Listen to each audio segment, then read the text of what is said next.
We are live, and it is good to be back. Somebody give me a sound check. We are live here with Trackside with Tom for the first time in 6 months, and it's been a pretty exciting 6 months here at Steel Highway, but we're excited to be back live with you. So, what have we got for returning viewership? Let's take a look here. We got 18 people watching us live. That's exciting. Hello, everyone. My name is Tom Hogan. I am here hosting Trackside with Tom with you on Steel Highways Network, and I have Evan Weber with me. What is happening, guys? Yeah, we're Long actually time no see. Yes, we're actually sitting right next to each other. Yes, physically. Yes. No internet call to be dropped out or anything like that. That's exactly right. All right, let's turn the volume up a little bit. Let's see if we can get a little better. I mean, this is literally all the way up now. Yeah. Makes me wonder if there isn't something wrong with the control panel settings on the OBS. Well, no, not on OBS, on the actual microphone, like the microphone input. Oh yeah. Might have to mess around with that a little bit. So, hello everyone, and we have so many things to talk about. Mm-hmm. We probably brought up my favorite topic, but this one in Chehalis, we're definitely going to talk about that in a little bit. All right, hang on. We're going to spend 30 seconds and try to figure out the audio here. Give me just a moment. I think it likes to default to like 70% for some reason. Yeah, That's what mine does a lot. Okay, we're gonna do some. I'm gonna do some audio settings, but I'm gonna take it off screen here, so that not everyone has to watch me. Master volume, microphone, yeah. Device properties, okay. 89. We'll bump that up. Yep. That'll probably help. All right.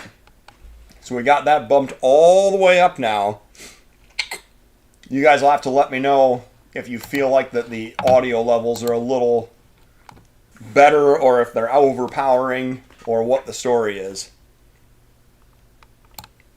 Yeah. I can see now this thing is literally... Oh, that's much better. It's like maxing out every time that I start to Yeah. talk. So I think our audio levels are probably good now. All right. So welcome back to Trackside with Tom. And I think, oh yeah, now we're getting some comments. People are definitely hearing us better up to now. 31. Awesome. Well, we definitely appreciate everybody coming back as part of the ongoing saga of Steel Highway.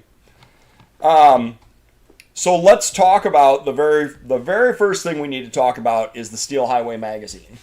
So we know that a Steel Highway magazine has not been published for a while now, and that's due to a whole host of issues, including me moving over the summer and just a lot of other things going on. So you guys don't know this, but we're actually in rented Steel Highway office space now, which is pretty exciting. I can probably turn this on. Turn the camera It's gonna show both of us, so be prepared. Oh no. Oh no. But yes, this is now our Steel Highway Abode. world headquarters, right? That is correct. Yes. So everyone gets to see that for a little bit. This is the Marquette Yard sign that's been hanging in my garage for the last, since about 2009 or so. Yeah. Yeah. Took it out of a trash pile. No, not out of a trash pile. It was literally laying in the weeds. Oh yeah. Yeah. Huh. It was literally laying in the weeds. I was out there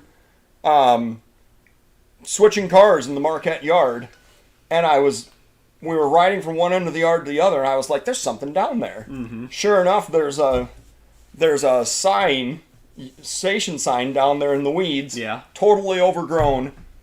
And the engineer that the engineer that I was working with, the old guy, Greg Hafel was his name, and he was like, yeah, they knocked that off in like 2001 in a derailment when they shoved cars out the end of the yard or something. Yeah. And it's like, go take that sign, and if you take that one, maybe they'll put up a new one instead. Yeah, right. So that's where the sign came from. That was the, I believe that was the IMRL Marquette Yard sign. And it got replaced with an IC&E and now a Canadian Pacific. Yeah. Or, sorry, CPKC. Right. Yes. So, that's where the Marquette Yard sign came from. So we're going to turn the display back on. But yes, we are working hard on getting a Steel Highway magazine out. It's going to be out here in January. And everyone that paid for a subscription in 2024 is automatically being renewed at no cost for 2025. So you're going to get your 4 magazines. They're just coming now instead of then. And the very first magazine that's going to come out is going to be the Steam issue for the Sioux 1003. So we are working diligently on that. We got about halfway done, and it is coming here in January. So I wanted to make sure and address that right off the bat.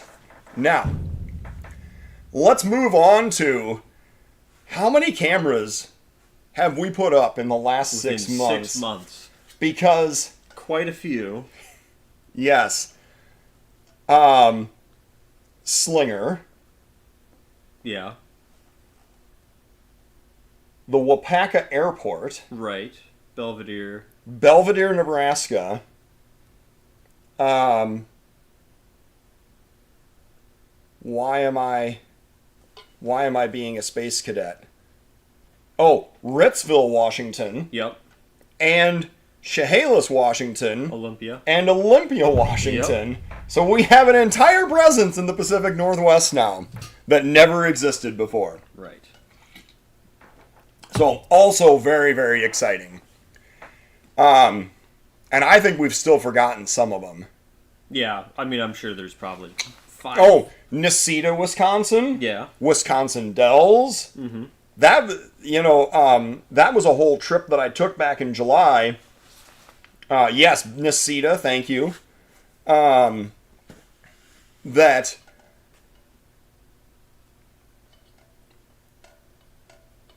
Belvedere is near me. I didn't even know about it until Binky told me. That's nice.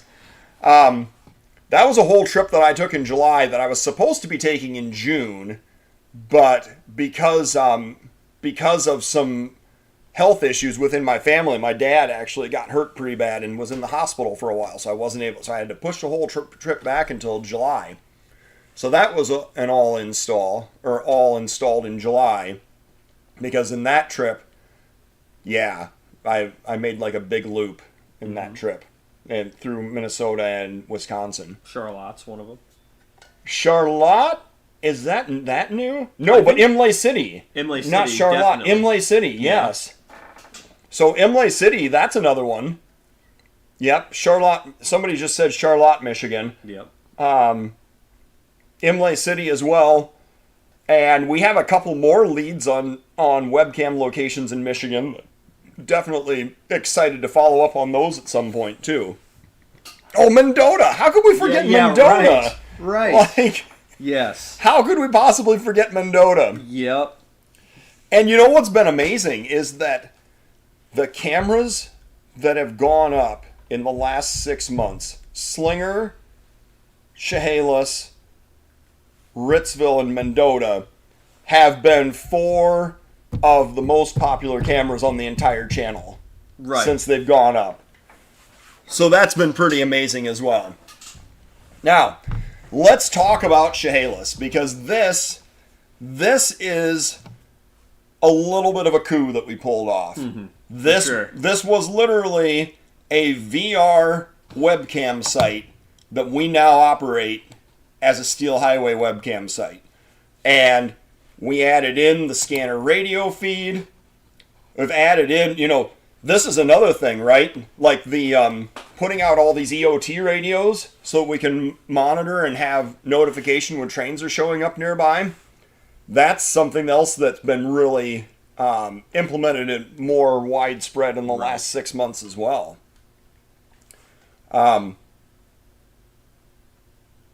Something else too. Mount Vernon was off all weekend, but Evan made a trip out there this morning and got them back online. Right. Yes. So somebody in here is calling themselves Steel Railfan Productions. Yeah. Hello. And there is another fella out there called Virtual Railfan Productions too. Oh. And they do their own thing. I wonder if they're related or if it's the same guy with like multiple. Perhaps. Yeah. All right, so let's say hi. We got Binky on here, Alan Hunt, Dave Kroger, C&W fan, Daniel Swanson, Cutthroat Drummer, Ryan Winan, lots of familiar faces here. Thanks everyone for coming back. A-Train, Bubbles, good to see you guys. JWG, Wolf River Rat, he's one of our cam operators up in Wapaka. Binky is one of our cam operators over in Fort Madison. Definitely appreciate all of the love.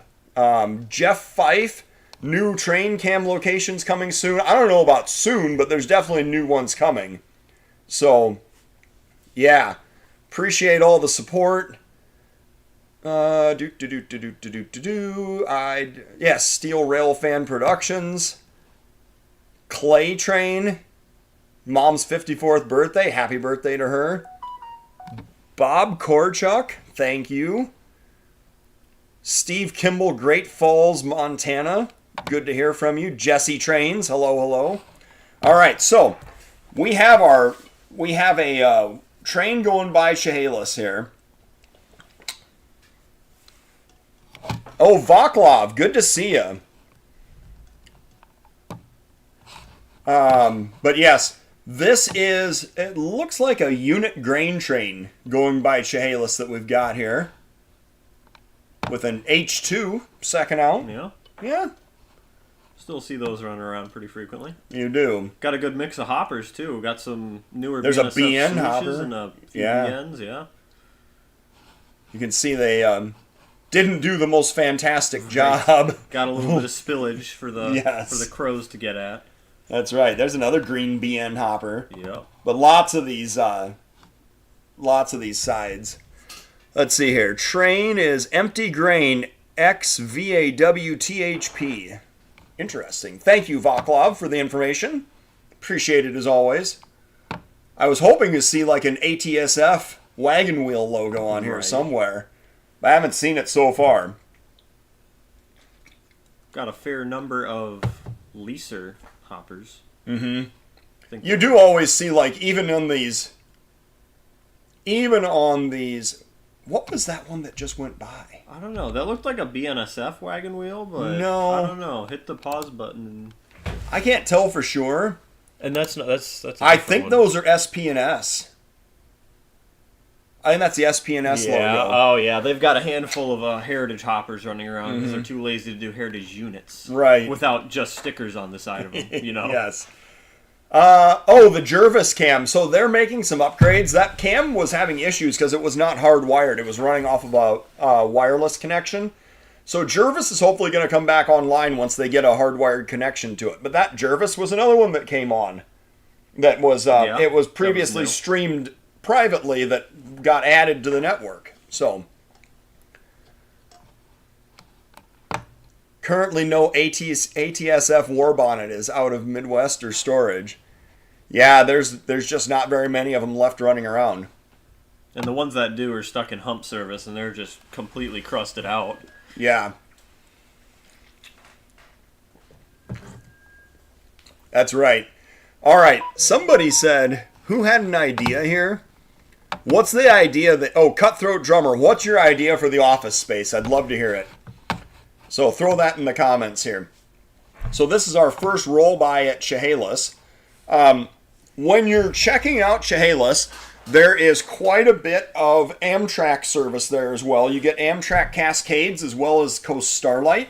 The closest station is Centralia, which is about 4 or 5 miles. Oh, you got a Tier 4 there on the helper. Really? Back that up. I think that's what that. No, that's just an ace. Oh, just an ace. Yeah, you're right. It's not a tier 4 ace. It's just an ace. Yeah, the BNSF had a little affair with tier 4 aces for about a couple months, and they got rid of them. Yeah, that's true. They caught on with UP and just UP apparently. So, yeah, this is we'll bump this ahead to live now. Oh yeah. Oh, perfect. What timing? This is going to be one of our Amtrak Cascade service coming up. Yes, 14 Amtrak a day at Chehalis. Thank you. We are going to try to get around to the Washington webcams today, and then when we come back next week, then we'll try to get around some of the more of the Midwest webcams that have come online. I just don't have enough time to get through it all today.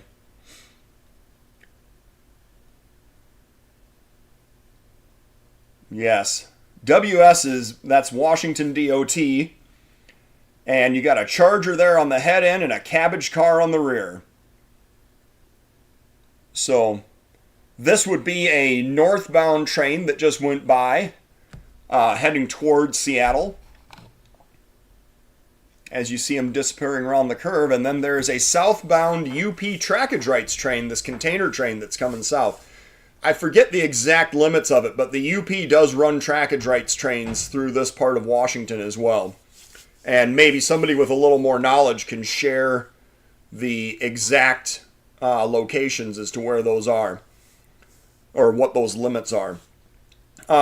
Something else that's interesting is this specific area. There's actually a carrot loading facility, and when they were harvesting carrots, they actually spent a bunch of time showing the carrot harvesting in the background. So that was interesting as well. Yes, 4 Horizon passenger coaches. That is correct. So I don't know if this UP train is going to move, but he might be waiting on more traffic to clear in the other direction. Yes, Portland to Tacoma is the shared trackage rights area. Thank you for the information. All right. We are going to move on now. We're going to move on over to Olympia, Washington, which is directly north and sees a lot of the same traffic as we see at Chehalis, but it's actually at an Amtrak depot. So let's jump out of this. The other thing that you'll see at Chehalis, and you're going to start seeing this at more webcam locations as well, is when a train is nearby and it's given off the EOT frequencies or the DPU frequencies, it's going to pop this out to full screen so that you can see the full screen of, and of course we get to watch an ad. I mean, paying myself, what can you do? Yeah. But here is Olympia, Lacey, Washington, excuse me. And we are directly at the Olympia depot here. 28 miles north of Chehalis. Thank you. So 9:17. All right, let's see what Buddy Burton's got for us at 9:17 in the morning. We went back too far. Way too far. Skipping forward. We got something. It is interesting to see all of these signal indications right up close too. Yeah. But this would be an advance approach with a flashing yellow. Very, very convenient placement of all these signals. Well, it's because they've got crossovers on both sides. Oh yeah, so they can dip down on the platform. Exactly, so everybody can get to the platform. Mm-hmm. Yep. So that is why. All right. Oh, I'm guessing that this is what Buddy wanted us to look at, which is probably the same train that was parked at Chehalis when we were there. Right. Probably the exact same. Yeah. Yep. UP leaders. Couple of AC-44s. Yes. It's about as good as it gets on the UP nowadays. Bricks. Mm-hmm. All of them bricks. Right. Yep. So he was running on a clear, and we see that this is, I believe this is a 40-foot container train. It's kind of hard to tell from this profile, but these evergreen containers, those are maritime shipping containers. Mm-hmm. So those should all be 40-footers.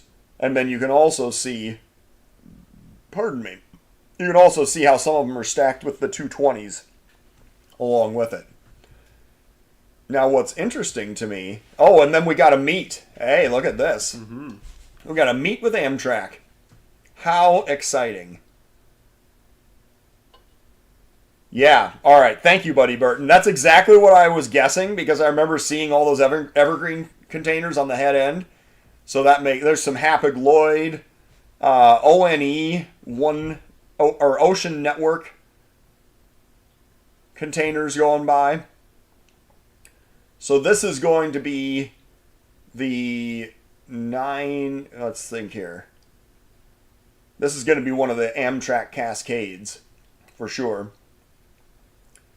And he's got another Charger here on the head end, although this is a different northbound. This is not the same one that we just saw buzz by the tower there or the depot there at Chehalis. I wonder if we can actually see, because don't these Chargers have the train number? They do, yeah. They have a little display right under the headlight. Yeah. I wonder if we'll be able to make that out when it gets close enough, because that headlight really is kind of obscuring it. It is a very common setup for these Cascade service trains to have a Charger on one end and a cabbage car on the other. And that seems to be pretty much their standard operating. So you can see he's got, it says Seattle down there at the bottom. And then it looks like 1404, which is going to be the engine number. But yeah, you can read that really clearly. That's neat. And then the cabbage on the rear. 9250 on the rear. Conductor sticking his head out, probably giving car counts to the engineer to tell him when to stop. All right. Well, this was a good little preview of the traffic. Let's see if we can get some more. Well, you know, if nothing was moving at Chehalis, then nothing is probably moving at Olympia either. Right. The A500. Possibly ISEG4. All right. I buy that. Let's go back here a little more. Somebody did mention the coyotes. There are definitely coyotes at Olympia. And actually, they had no idea until they started watching the camera overnight. Mm-hmm. Nobody had any idea how many coyotes were actually wandering around in the back, because there's literally people's backyards. Oh yeah, right beyond right up on top of that ledge or ridge behind the tree line. Yeah. You can't see it. Maybe if we look, yeah, you can't even see it really looking this way. You have to look at it on Google Maps to get a really good idea of it, but literally on the backside of those trees, it's just all residential. So let's go back a little bit further, and we'll find something that went by overnight. Here we go. Some actual BNSF traffic on home rails this time. Right. Now, we're going to be totally blown out by the headlights. However, it's good platform lighting on here, so. Yeah, it is. So what do we have? Tier 4. Yep. Pair of Tier 4s? Maybe. No, just a regular one. Regular Gevo. Regular Gevo and a Tier 4 Gevo. Yep. Another grain train. Another grain chain. You would have almost guessed it was the same one. Right. But it is another set of BNSF system hoppers with some privates, sprinkled in. Right. For good measure. Is there a new shipper being added to the CN in Waterloo? Someone sent me a video of a new spur track being built on west side of town, I believe. I have no idea. I wonder more if that spur track that you're seeing is near the connection with the Iowa Northern, if maybe that they're expanding the connection there. Because right now, when you come off the Iowa Northern, the only thing you can do is to get on the CN and go west. Mm-hmm. And, this is something else that's kind of been hanging out in limbo for months, is this Iowa Northern Canadian National merger. Right. That we have no idea what's actually going to happen to it. And there's been no indication of anything that there's going to be any sort of resolution anytime soon either. Yeah, just complete radio silence. Right, but it makes me wonder if, rather than a spur track, I wonder if they're building some kind of a new connection so that they can come out of the yard and turn right and go around, because they have to go around a big loop on a belt line and then cross over their own yard to go south on the Iowa Northern towards Cedar Rapids. Yeah. And, DPU. Same exact setup. Yeah. Head-end power, one DPU, and unit grain train. Definitely interesting. Bunch of system hoppers. Yeah. Hello, Bray Watson. So this is kind of our preview of Olympia. And before we go any further, I do want to say, thank you to the guys that, you see the signals just went out there. Those are approach lit signals. Oh, yeah. Yeah. Once they clear the block, the signals just go dark. Shut off, yeah. Yeah. I'm sure their bulbs last much longer that way. They're LEDs, even still. So, I do want to say thank you to the host location here at Olympia for wanting to join Steel Highway, because they had a camera, but they had nowhere to stream it to. And then, thank you to the host at Chehalis for obviously jumping ship and coming over to Steel Highway. We definitely appreciate all the hard work, and specifically Robert Scott and Dale Skillingstad for helping to facilitate all that, and for them for making the trip out to Ritzville, which we're going to check out next. So thank you to everyone involved in those two locations. I know there's a ton of volunteers that help run the cameras at both of those cameras as well.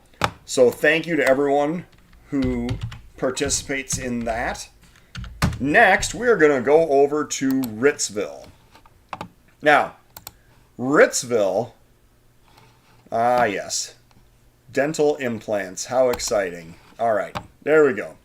Now, for Ritzville, the guys from Chehalis actually came out and helped me install the camera setup here at Ritzville as well. This is our static camera at Ritzville. We have a PTZ as well. However, there's been some growing pains with getting the PTZ online, so we're still working on trying to get that all situated. But eventually, we are going to have a static and a PTZ online here at Ritzville. That is the plan. So in this case, we're looking at the Ritzville elevator. This is actually a single main setup, and this over here on the right-hand side, I believe this is a lead for the elevator. It's not like a recognized passing siding. It's not wired into the CTC. But you will see bad orders set out over there from time to time, and you will see that, I believe that you will see unit trains loaded at that elevator as well. So this is Ritzville, and I don't know if we just had something pass, or if something is coming. Oh, it just passed. All right. So we're going to go back up a little bit here, and we will have our first roll by at Ritzville. There, the gates are coming down, and we have a train approaching the depot. And in Ritzville, thank you to Brian Bothan in Ritzville for reaching out and wanting to host a webcam location here. And again, thank you to Robert and Dale for going out and doing the legwork to get this installed. Definitely appreciate that. Hello to Marty Wilson. Hello, Iron Darkness. Iron Darkness Darkness. Okay. Eastlade 4, hello to you. So, lots of familiar names. So we have auto racks here on the head end. I don't know if this is going to be a solid auto rack train. Yes, Ritzville, 50 miles west of Spokane. That's right. You know, there has been, and we talked a little bit on Rail News Digest this morning about the downturn in rail traffic that hasn't really picked back up yet. But there has been a cut of auto racks that have been stored on the Loudon siding now for months. Yes. That they are just not going anywhere. And I don't necessarily know why, but a little bit surprised to see BNSF still running solid auto rack trains. So that is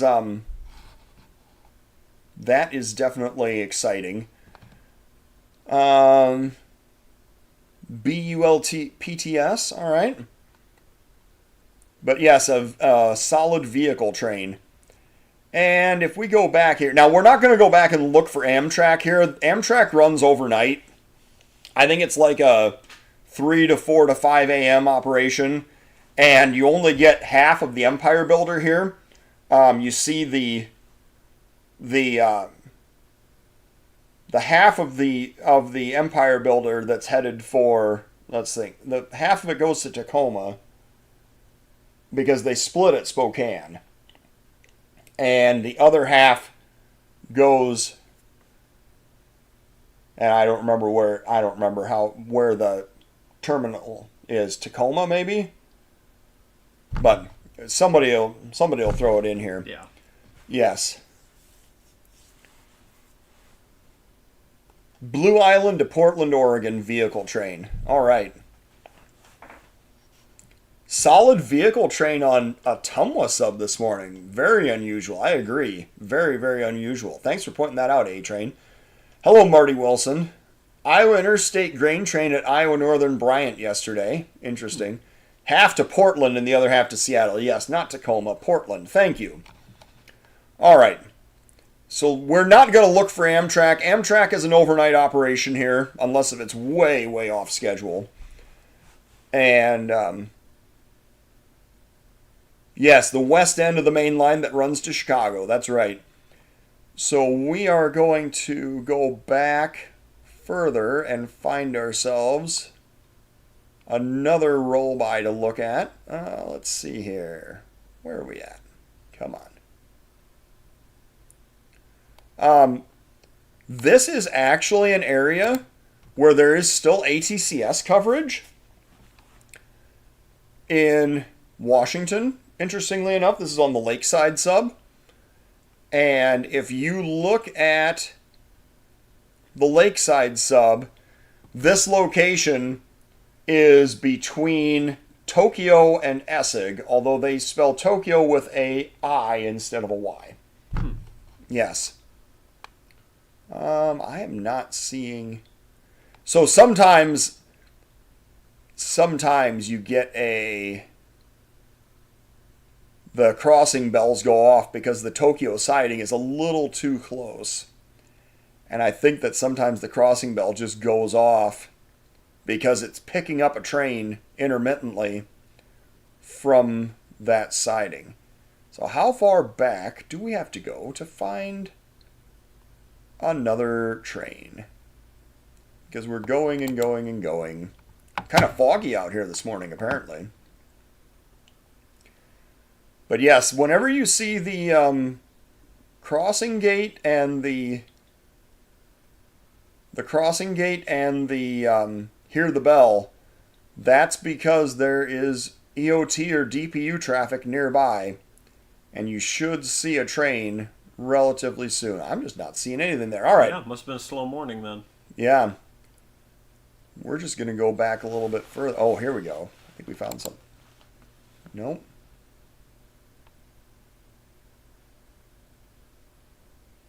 I thought I found something, but apparently not.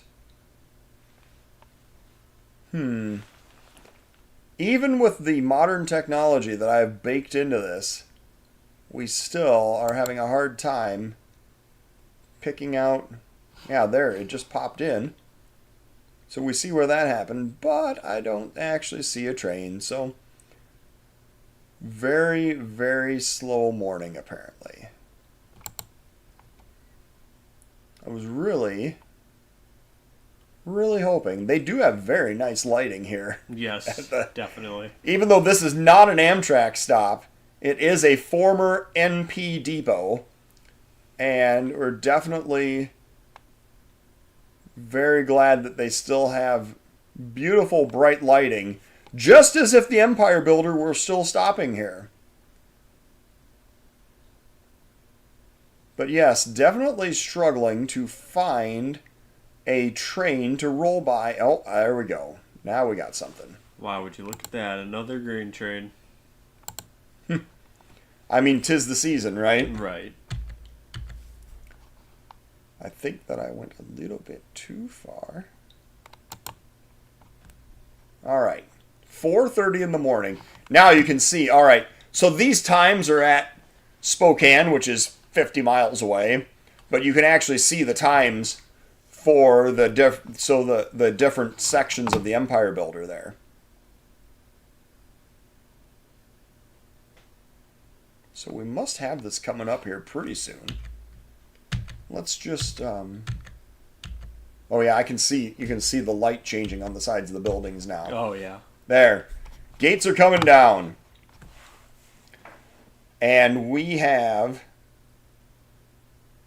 an approaching train. So let's see what we get.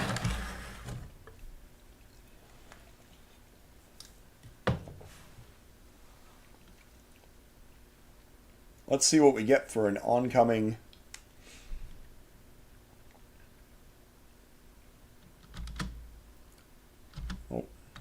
There we go. Very GE-ish looking. I'm guessing that's just a standard GEVO, Regular though. GEVO, yep. And another one. Yep, and another standard GEVO. And in case if you were curious, it is in fact grain loading season. And there's a lot of grain that moves through Washington this time of year, going out to the port for export. So... Tama has a bunch of auto racks stored as well. Yeah, I totally believe that. Thank you. Is that AI34 or AL34? I'm not sure which. Hello, Marty Wilson. Hello, Mark Dowis. Good to see you guys. We had 60 people, like 62 people online watching Trackside today. Definitely appreciate everybody coming back to check this out with us. Where's my viewer activity? Nope. Nope. That's not it. Concurrent viewers. Well, I'm pretty sure that right about here. Yeah, 62. All right. See a lot of GEs nowadays. Yes, that is correct. GE definitely has the larger market share, would be a good way to put it. Yes, yeah. for sure. Wabtec is certainly lagging behind in that regard. Not so much with rebuilds, though. No. Lots of rebuilds. Lots of, well, they rebuilt all those SD90s for CP, built them into ACUs. Yep. And now they're pumping out AC44 rebuilds for CPKC and UP. mm-hmm. The former CNW twin Dash 9s that went to IRM ended up being rebuilt. At least one of them, I know. Yeah. All right. Well, there is another grain train. Do you think we can find something other than a grain train this time? If we go back a little I further? wouldn't hold my breath. Oh, hey, look. Never mind. I think we can. All right. Got one coming toward the camera this time. And with all this fantastic platform lighting... Can make it out pretty well. Got an ace. Ooh, fake bonnet. Mm-hmm. Yeah. Is that a...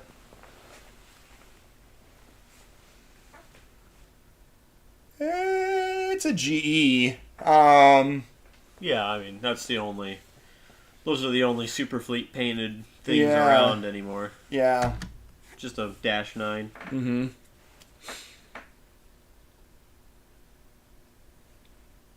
Well, it starts out looking like a grain train, and then it turns out to be manifest as we get a little further back into it. Got some tank cars, box cars, all kinds of fun stuff. Random hoppers strewn throughout the train. All right. Let's see here. Somebody was... There was a... Oh, I think you could make a makeshift wall and hang train stuff for a background. Well, I mean, that's kind of what I did. I've got this, well, you can't see it now, but this Marquette yard sign. I've got some other artwork and things I could hang up. I don't know if it's going to turn into a wall or not, but you could definitely do something with it. Right. Yes. Let's see here. While we're rolling this guy by... Yes, auto rack stored at Chema. A lot of GEs. You do not understand how that pains me. Yeah, I get it. Better not have painted them. Bettler Junction, Southeast Wisconsin Railroads. I'll tell you, next week we'll get over to Slinger and we'll check that out. But for now, we're going to stick with the Washington cameras for today. Hello, Patrick. North Star Fan 702. Respond to my message regarding Grandy. Yes, thanks, Daniel Carey. Yes.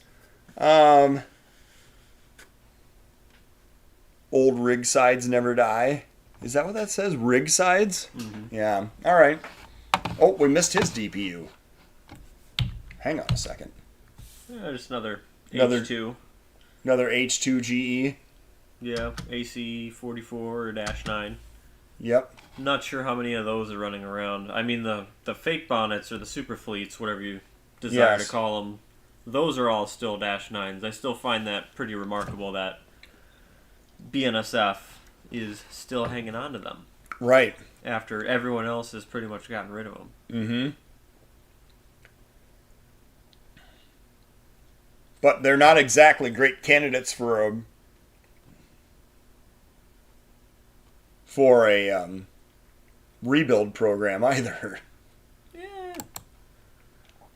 I mean, UP has been pulling out Dash 9s in bulk that have been sitting rotting for however many years out in storage lines in the West. Yeah. I mean, I guess it just depends how much of it you rebuild. Right. I mean, the only thing you're really saving yourself from is having to build new locomotives, so... Right. Well, and not having to purchase new locomotives that are built to the Tier 4 standard. Tier 4 standard and have to be all kitted out with emission stuff, right? Yes. So, if you're looking for Amtrak at Ritzville,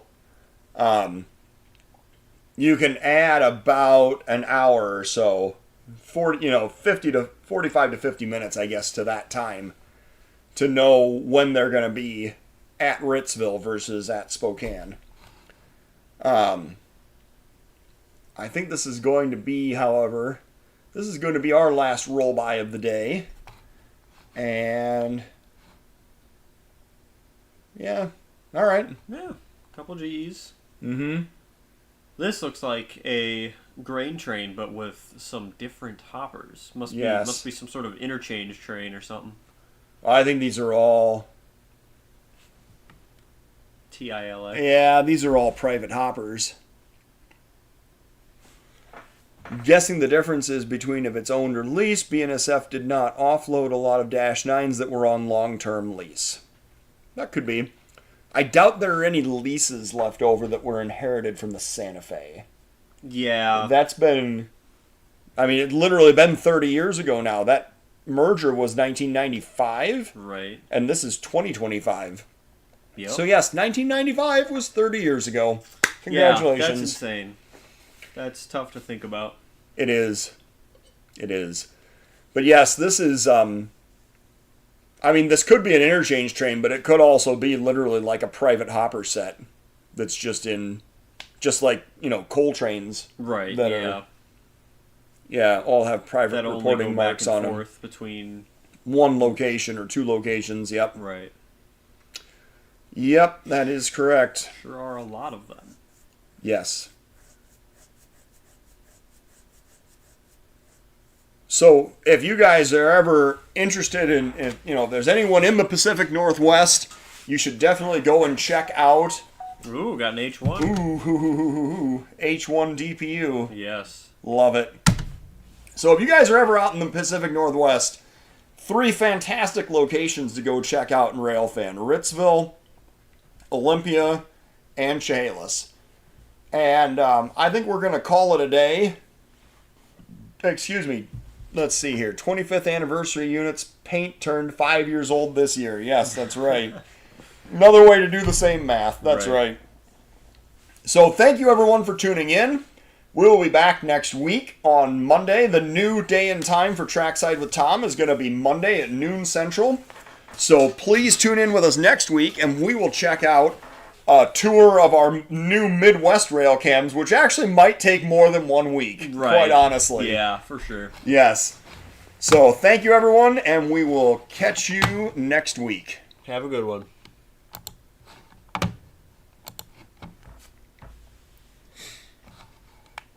All right.